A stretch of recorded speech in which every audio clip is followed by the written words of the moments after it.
DSC के TGT के 10 विषयों के 5346 पदों का डिटेल नोटिफिकेशन जारी हो गया है। कल हमने इस पर आपको बताया था। साथ ही साथ इस वीडियो में अब और थोड़ा सा गहराई से पूरा एक एक चीज़ें समझेंगे। परीक्षा पैटर्न क्या है, एक एक करके योग्यता क्या है, सभी पर पूरा डिटेल से डिस्कशन करेंगे। जितने भी आपके डाउट आए थे पिछली वीडियो में, सबको इस वीडियो में हम क्लियर कर देंगे। जैसा कि आपको पिछले 10 दिन पहले हमने आपको इस बारे में बताया था। आप चाहें तो विज्ञापन का जो पोस्ट कोड है हर विषयों का, उसको भी मिला सकते हैं। एक एक चीज़ें आपको बताई थी। लगभग 3 विषयों का डाटा नहीं प्राप्त हुआ था, उसी से कुछ वैकेंसी बढ़ गई थी। 5200 प्लस वैकेंसी हमने आपको बताया था। चलिए शुरू करते हैं। जैसा कि आपको पता है कि ऑनलाइन आवेदन आपके 9 अक्टूबर से शुरू होकर 7 सितंबर तक चलेंगे। 9 अक्टूबर को दोपहर 12 बजे के बाद से ऑनलाइन आवेदन शुरू होगा और 7 नवंबर, इस डेट को आप ज़रूर याद रखिएगा, क्योंकि यह डेट आपके इस विज्ञापन की कट ऑफ डेट है। जो भी आपको गणना करना है, चाहे एज की गणना करना हो, शैक्षिक योग्यता की गणना करना हो, अनुभव की गणना करना हो, यह सभी 7 नवंबर के हिसाब से ही देखा जाएगा। इस फॉर्म के लिए संपूर्ण भारत के अभ्यर्थी आवेदन कर सकते हैं। कट ऑफ डेट 7 नवंबर है। उम्र जो है वह 30 वर्ष है, यानी कि 7 नवंबर 2025 को आपकी अधिकतम उम्र 30 वर्ष होनी चाहिए। और इस बार महिलाओं को उम्र सीमा में कोई छूट नहीं दी गई है। इसके पहले 10 वर्ष का छूट दिया जाता था। तो इस बार आपकी कट ऑफ बहुत गिरने वाली है, क्योंकि 10 वर्ष का छूट जब मिलता था तो कट ऑफ बहुत हाई चली जाती थी। अधिकतम महिलाएं फॉर्म फिलअप कर लेती थी। उम्र सीमा में जो छूट मिलेगी वह ओबीसी कैटेगरी को मिलेगी। ओबीसी वाले ध्यान देंगे, केवल और ओबीसी में वही अभ्यर्थी आएंगे जो दिल्ली के मूल निवासी हैं और ओबीसी कैटेगरी में आते हैं। जिनके पास एनसीएल होगा दिल्ली का, वही इस कैटेगरी में आएंगे। अगर आप अन्य राज्यों से ओबीसी में हैं तो आप जनरल की कैटेगरी में आएंगे। इस बात का विशेष रूप से आपको ध्यान रखना है।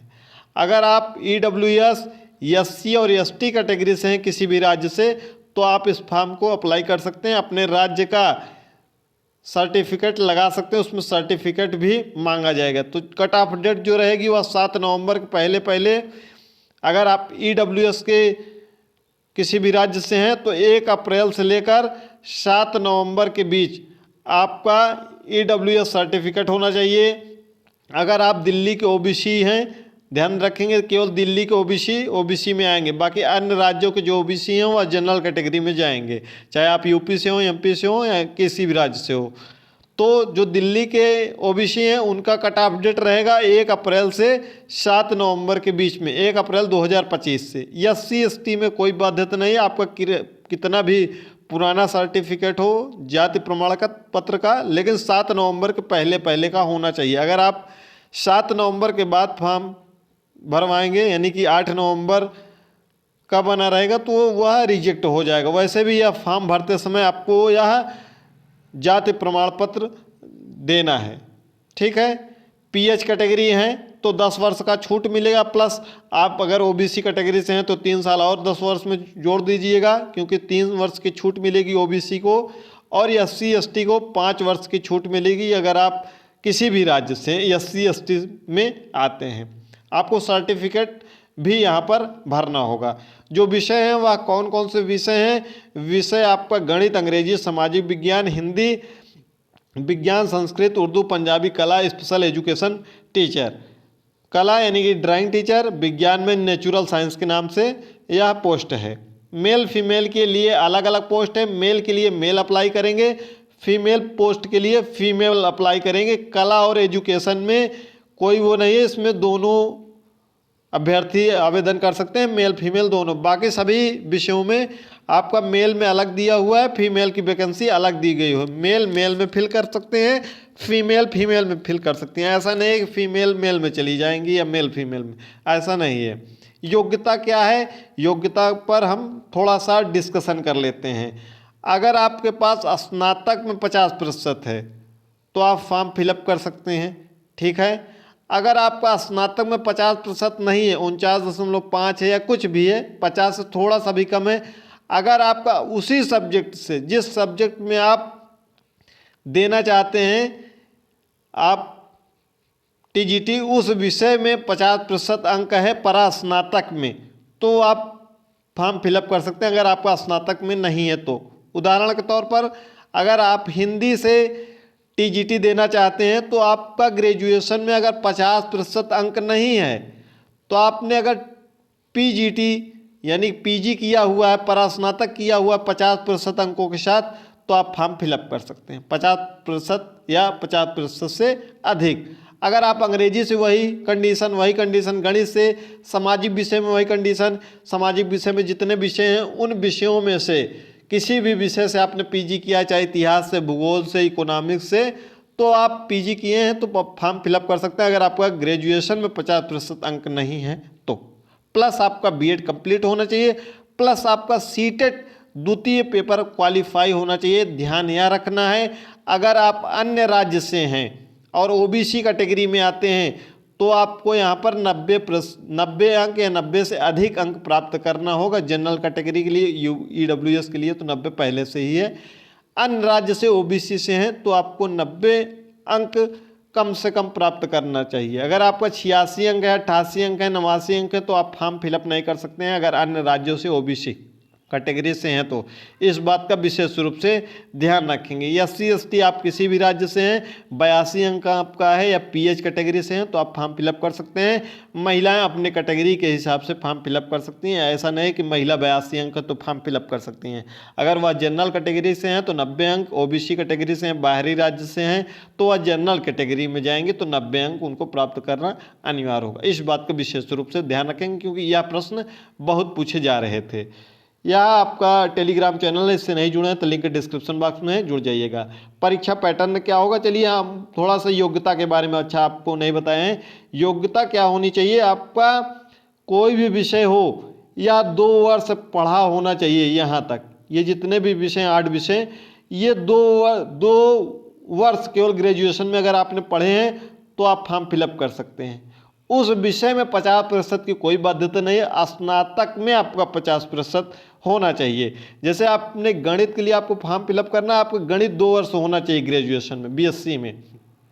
आपका अंग्रेजी 2 वर्ष होना चाहिए ग्रेजुएशन में। सामाजिक विषय में हम देखते हैं कौन कौन विषय हैं, तो सामाजिक विषय में इतिहास है, भूगोल है, राजनीति है, ठीक है, अर्थशास्त्र है, समाजशास्त्र है, बिजनेस स्टडीज है यानी बीकॉम वाले, स्टैटिक्स है। इतने विषय हैं। अगर इसमें से किसी भी विषय से आपने ग्रेजुएशन किया है और 2 वर्ष वह विषय है, एक विषय केवल, तो आप फॉर्म को अप्लाई कर सकते हैं।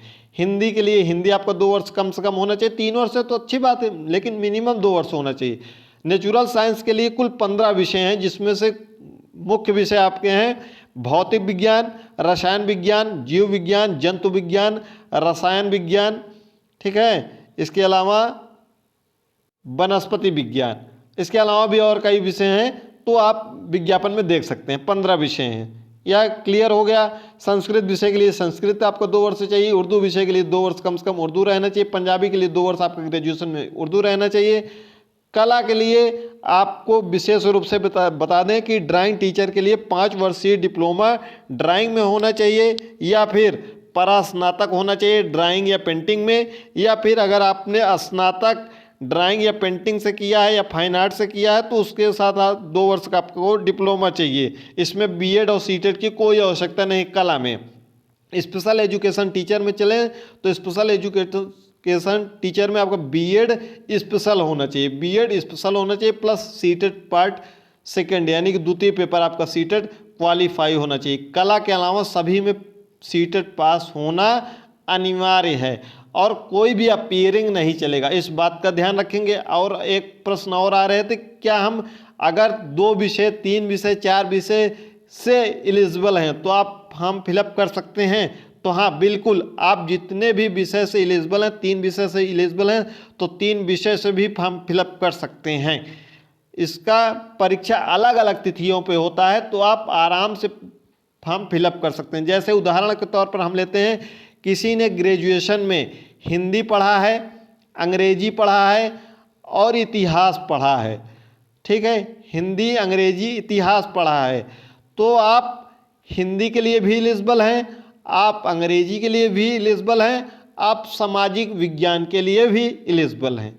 किसी ने फिजिक्स, केमिस्ट्री और मैथ पढ़ा हुआ है तो आप, क्योंकि यह 2 ही वर्ष मांगा गया है, तो आप गणित से भी एलिजिबल हैं प्लस आप विज्ञान से भी एलिजिबल हैं, दोनों से आप फॉर्म फिलअप कर सकते हैं। इसका विशेष रूप से ध्यान रखेंगे, आप फॉर्म फिलअप कर सकते हैं और परीक्षा भी दे सकते हैं और आगे नियुक्ति भी प्राप्त कर सकते हैं। इसके अलावा कोई डाउट होगा तो उम्मीद है कि पूरे डाउट आपके क्लियर हो जाएंगे। और एक प्रश्न यहाँ पर पूछा गया था अभ्यर्थियों द्वारा, क्या इसमें मिनिमम एज है? तो इसमें न्यूनतम एज की कोई बाध्यता नहीं है, न्यूनतम उम्र की कोई बाधा नहीं। लेकिन आप अगर एक बात का अगर ध्यान रखें, अगर आपने स्नातक किया है प्लस आपने बीएड किया है तो आपको आपकी उम्र वैसे भी मिनिमम 21 वर्ष 22 वर्ष तो मिनिमम होगी, मिनिमम की बात कर रहे हैं मिनिमम, बाकी मैक्सिमम तो आप 25-26 के आसपास में, इससे कम नहीं होंगे। अगर आपने बीएड किया हुआ है, पीजी किया हुआ है या सब है तो इतनी उम्र होगी ही। तो मिनिमम की कोई बाध्यता नहीं, लेकिन आप 21 वर्ष तो जरूर होंगे। 18 वर्ष से अधिक वाले फॉर्म फिलअप कर सकते हैं। वैसे भी 18 वर्ष में कोई बीएड नहीं कर पाता है कि स्नातक भी कर लेगा और बीएड भी कर लेगा, तो ऐसा संभव नहीं दिखता है। अब हम परीक्षा पैटर्न पर आते हैं। परीक्षा जो आपकी होगी वह ऑफलाइन नहीं होगी, ऑनलाइन होगी, ठीक है, यानी कि सीबीटी मोड पर, कंप्यूटर पर आपकी परीक्षा होगी। परीक्षा केंद्र आपका दिल्ली रहेगा। यह भी प्रश्न बहुत पूछे जा रहे थे कि क्या हमारे राज्य में परीक्षा होगी, नहीं, तो दिल्ली में परीक्षा होगी। इसके बाद परीक्षा का आपका समय कितना होगा? सभी प्रश्न पत्रों के लिए समय 2 घंटे होगा। अलग अलग तिथियों पर परीक्षाएं आयोजित होंगी, इस बात का विशेष रूप से ध्यान रखेंगे। जो प्रत्येक प्रश्न है वह 1 अंक का होगा और ऋणात्मक अंक आपका 1/4 होगा, जिसको हम माइनस मार्किंग कहते हैं। यह परीक्षा आपकी 2 सेक्शन में होंगे। इसको विशेष रूप से बहुत आराम से समझेंगे कि करके। आपका सेक्शन ए जो हर विषय के लिए कंपलसरी है, चाहे जो विषय हो। आपका जनरल अवेयरनेस 20 प्रश्न, आपका रीजनिंग 20 प्रश्न, आपका गणित 20 प्रश्न, आपका हिंदी 20 प्रश्न, अंग्रेजी 20 प्रश्न। यह सेक्शन आपका 100 प्रश्न का होगा, 100 अंकों का। एक प्रश्न 1 अंक का है, यह 100 अंक का हो गया। जो संबंधित विषय है, जैसे आप टीजीटी एसएसटी से देना चाहते हैं तो टीजीटी एसएसटी में आपसे 100 प्रश्न पूछे जाएंगे, इतिहास, भूगोल, राजनीति और अर्थशास्त्र से। इसमें कोई प्रश्न की लिमिट नहीं रहती कि 25-25 प्रश्न पूछे जाएंगे या 50-50 प्रश्न पूछे जाएंगे। कोई भी सेक्शन, किसी भी सेक्शन से ज़्यादा प्रश्न आ सकते हैं और जो भी प्रश्न होंगे सभी वह एनसीईआरटी के हिसाब से होंगे। अभी तक इसका सिलेबस नहीं जारी किया है, लेकिन आप पिछली वैकेंसी के हिसाब से आप डीएसएसबी के साइट पर जाकर अपना सिलेबस डाउनलोड कर सकते हैं। अगर आप विज्ञान विषय से देना चाहते हैं तो आपको फिजिक्स, केमिस्ट्री और जूलॉजी और बॉटनी पढ़ना पड़ेगा। ये 4 विषय के प्रश्न इससे आपसे पूछे जाएंगे। गणित वालों के लिए गणित से 100 प्रश्न रहेगा, हिंदी वालों के लिए हिंदी से 100 प्रश्न, अंग्रेजी वालों के लिए अंग्रेजी 100 प्रश्न, उर्दू वालों के लिए उर्दू 100 प्रश्न, ठीक है। एसएसटी वालों का डाउट क्लियर हो गया होगा, विज्ञान वालों का भी डाउट क्लियर हो गया होगा। कोई एक विषय का कितना प्रश्न पूछा जाएगा यह नहीं निश्चित रहता है। आपसे हो सकता है इतिहास से 30 प्रश्न पूछा जाए, भूगोल से हो सकता है 40 प्रश्न पूछा जाए, हो सकता है आपका राजनीति से 10 ही प्रश्न पूछा जाए, यह डिसाइड नहीं होता। पाठ्यक्रम आपको टेलीग्राम पर मिल जाएगा, टेलीग्राम पर हम प्रेषित कर देंगे। इस संबंधित विषय में जो 100 प्रश्न पूछे जाते हैं वो 90 प्रश्न आपके संबंधित विषय से होते हैं और प्लस 10 प्रश्न आपका पैडागॉजी से होता है। संबंधित विषय का पैडागॉजी से संबंधित प्रश्न होते हैं, ठीक, क्लियर। अब हम कट ऑफ की बात कर लेते हैं। जो इसमें संबंधित विषय में कट ऑफ लगा हुआ है वह कोई कट ऑफ नहीं है। आप कितना भी अंक प्राप्त करें, 10 अंक, 0 अंक, जो संबंधित विषय है इसमें आपको कुछ कट ऑफ का क्राइटेरिया पार करना होगा, जिसमें आपको जनरल और ईडब्ल्यूएस से हैं। जैसे आप बाहरी स्टेट से आएंगे तो आप जनरल कैटेगरी में जाएंगे, ठीक है। जनरल और ईडब्ल्यूएस से हैं तो आपको 40% अंक प्राप्त करना अनिवार्य होगा। यानी कि इसमें 100 अंक में से आपको 40 अंक जरूर प्राप्त करना होगा, तभी आप मेरिट में रहेंगे। अन्यथा आप इस पार्ट में अगर मान लीजिए हम 100 प्रश्न, आप 100 अंकों का है और आपने 99 अंक प्राप्त कर लिया और इसमें 39 अंक प्राप्त किया और जनरल और EWS से हैं, तो आप बाहर हो जाएंगे। ठीक, आपको कम से कम 40% अंक प्राप्त करना होगा, जनरल और EWS से हैं। अगर OBC दिल्ली के हैं तो आपको 35% अंक जरूर प्राप्त करना होगा। अगर आप SC, ST और PH कैटेगरी से हैं तो आपको मिनिमम 30% अंक प्राप्त करना अनिवार्य होगा इस संबंधित विषय में। इसमें कोई कट ऑफ नहीं है। क्लियर। फिर आपका जो चयन प्रक्रिया होगी वह क्या होगा? क्या इसमें मेंस होगा? तो मेंस नहीं होगा। पहला, आपकी जो चयन प्रक्रिया होगी वह पेपर फर्स्ट और पेपर सेकंड के अंकों को जोड़कर बनाई जाएगी। ठीक, आपका जो सेक्शन ए है और सेक्शन बी, इसी के आधार पर आपका चयन होगा। यानी कि 100 प्रश्न 100 अंकों के ये और 100 प्रश्न 100 अंकों का आपका संबंधित विषय। एक बात का और ध्यान देंगे कि यह परीक्षा 2 ही घंटे की है, 200 प्रश्न है और आपको हर सेक्शन के लिए यानी कि हर 20 प्रश्न के लिए कोई टाइमिंग निर्धारित नहीं है कि आपको 20 प्रश्न इतने मिनट में करना है। आप चाहे जितने मिनट में कर सकते हैं, चाहे तुरंत सबमिट कर सकते हैं। लेकिन इस बात का विशेष तौर पर आपको ध्यान रखना है, जो 20 प्रश्न आपके आएंगे उस 20 प्रश्नों को आपको सबमिट करना होगा और तुरंत उस पर आप नहीं जा सकते हैं। उसके बाद सबमिट करने के बाद, जैसे आपका पहला सेक्शन ही गणित आ गया तो आप गणित के चाहें तो 20 प्रश्न हल करें या छोड़ दें। अगर आपने छोड़ दिया और सबमिट कर दिया, आप सोचें कि हम पहले अंग्रेजी करेंगे या पहले हिंदी करेंगे, हम गणित नहीं करेंगे, तो यह सबमिट करने के उपरांत इस पर आप दोबारा नहीं जा सकते हैं। इस बात का इस पेपर में बहुत ध्यान रखना पड़ता है। ठीक है, तो इसमें बहुत स्मार्ट स्ट्रेटेजी के साथ कार्य करना पड़ता है। सेक्शन बी में भी वही हाल है, 20-20 प्रश्न का आपका सेट होता है। आपको पहले 20 प्रश्न सबमिट करना होगा। हल करने के बाद आप चाहे उसमें 10 प्रश्न करें, चाहे आप उसमें 20 प्रश्न करें, चाहे आप 19 प्रश्न करें, चाहे एक भी प्रश्न न करें, 20 प्रश्न एक ऑप्शन आपके पास आएगा सबमिट का। सबमिट करेंगे तब आगे वाले सेक्शन पर जा पाएंगे। ठीक, तो आपको इसका बहुत विशेष ध्यान रखना पड़ता है, स्मार्ट स्ट्रेटेजी अपनानी पड़ती है। यह परीक्षा कब होगी और कट ऑफ कितना रहेगा? कट ऑफ एक अगर मोटा मोटा आइडिया ला लें तो कम से कम आपका 120 प्लस, कम से कम की बात कर रहे हैं, कोई भी कैटेगरी हो 120 प्लस। ठीक है, इतना आपको टारगेट रख के चलना है और अधिकतम आपको इतना तो जरूर लाना है, 140। ठीक है, आप देख लीजिएगा कि आप किस सेक्शन में ज़्यादा मजबूत हैं, जहाँ कमज़ोर हो उसकी तैयारी अभी से प्रारंभ कर दीजिएगा। परीक्षा कब होगी और परीक्षा कार्यक्रम कब आएगा? तो DSSB का रूल है कि यह परीक्षा जब शुरू होना रहता है तो हर महीने का एक शेड्यूल जारी करते हैं और वह 15 से 20 दिन पहले जारी करते हैं। कितने दिन पहले? 15-20 दिन या 25-30 दिन, बहुत मैक्सिमम, इससे पहले नहीं जारी करते हैं। जैसे उदाहरण के तौर पर ले लें, आपकी परीक्षा अगर अप्रैल 2026 में होनी होगी, उदाहरण ले रहे हैं 2026 में होनी है, तो आपका परीक्षा कार्यक्रम 10 मार्च तक जारी होगा और पूरे अप्रैल महीने का जारी होगा। अप्रैल महीने में किस किस विषय का परीक्षा रहेगी, तो जिसका 1 अप्रैल को पड़ जाएगा परीक्षा, उसके लिए कितना दिन है? उसके लिए 20 ही दिन है। और जिसकी परीक्षा अगर 30 अप्रैल को पड़ गई तो उसके बाद 50 दिन है। तो आपको कितने दिन मिलेंगे? आपको मिनिमम 20 दिन मिलेंगे या मैक्सिमम 50 दिन, आपको तभी पता चलेगा।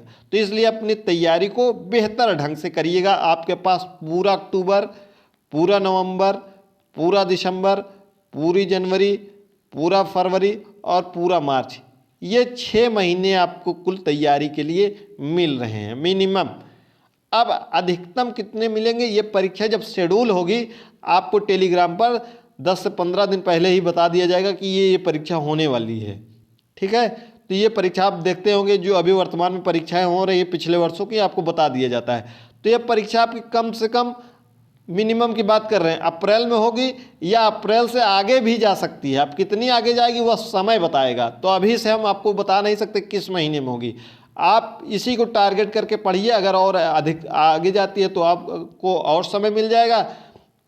ठीक है, तो अप्रैल में कम से कम आपकी ये परीक्षा होगी या अप्रैल के बाद ही होगी, उसके पहले नहीं होगी, अप्रैल या अप्रैल के बाद। और आपको 20 से 25 दिन पहले ही शेड्यूल मिलता है, उसके पहले शेड्यूल नहीं मिलता है। तो आप बेवजह अगर परेशान होंगे, डेली देखेंगे कि हमारी परीक्षा DSSB की कब होगी, हम पहली बार परीक्षा दे रहे हैं, ये परीक्षा कैसी होती है, पूरा हमने डिटेल से एक एक चीज़ें आपको स्पष्ट रूप से बता दिया है।